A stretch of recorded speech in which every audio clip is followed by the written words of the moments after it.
هو احنا ليه بنسمع اغاني؟ انا بسمعها عشان بتظبط لي المود، تخليني مبسوط، بحسها بتوصفني كده، بتاخدني لذكريات وايام زمان مرتبطه بالاغنيه دي. سايق العربيه واول ما اشغل الاغنيه بحس ان انا عايز اولع في الطريق وامشي على 150 واخد غرز يمين وشمال كده، والدوبامين هيفرقع. الجيل الجديد ده جيل فاسد، ايه اللي بيسمعوه ده؟ لا فن ولا رقي ولا ذوق ولا اي حاجه. انا احب اسمع ام كلثوم، عبد الحليم، فيروز، فن يا جدع، حاجه كده تظبط الدماغ. بص انا مش بسمع اغاني قد كده مسافر فرح حفله، انما اسمعها كده لا. ممكن اشير كمان صور فيديوهات، اسوق لشغلي، تجمع انا واصحابي نحط عليها اغنيه عوده اصول الارض، واحنا محدش فينا بيطيق تاني اصلا، بس لزوم الحركات يعني، وهي 24 ساعه وهتتشال مش حوار. طب تعرفوا ان الاغاني حرام؟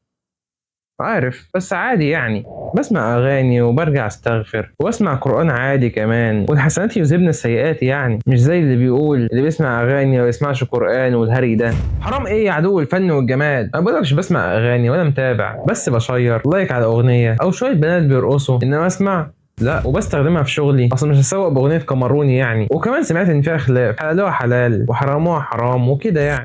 السلام عليكم. الاغاني بتزرع جواك ان كلها اخصام وخاينه ومرقدين لك وانك اسد وانت اصلا فرخه، اظفر رموس واطلع وبتاع وانت على الفاضي اصلا. صاحبك طلع واطي وخاين ليه يا ابني؟ ده كله عشان كنسل نزوله البلاي ستيشن؟ يا عم اكبر وبطل عبط. وكلام عن بنات وجسمها وخاينه وصاحبك اللي خانك، وانت اصلا فاشل، عمرك ما حققت حاجه في حياتك ولا حد بيحبك، ده غير الاوفر سينجنج اللي مبهدله دماغك وبتهرب منها بالاغاني عشان تحس انك احسن، واول ما الاغنيه تخلص بترجع لنفس الشعور تاني. انا اسف. تفضيل مهرجانات. في حاجه تانية اسمها الراب، دي دنيا تانية لوحدها، ما تفهمش ده ايه. دول اتنين بيقعدوا سوا ويهربدوا اي حاجه بتطلع منهم بيحطوها. في بقى النوع الرومانسي، عمرو دياب وتامر حسني وام كلثوم وعبد الحليم والزمن الجميل. مش هقول لك حاجه، خليك عايش في الوهم اللي انت فيه، وانت لا حد بيحبك ولا انت عمري ولا اي حاجه، واخر واحده كلمتك اصلا كانت خدمه العملاء. جماعه تامر عاشور بقى والاغاني الحزينه، انت كده مش بتتعافى، بتخليك تفكر في كل اللي نسيته. وقسما بالله اغاني رمضان اللي فيها موسيقى حرام، والاغاني الوطنيه حرام، اغاني مدح الرسول اللي عليها موسيقى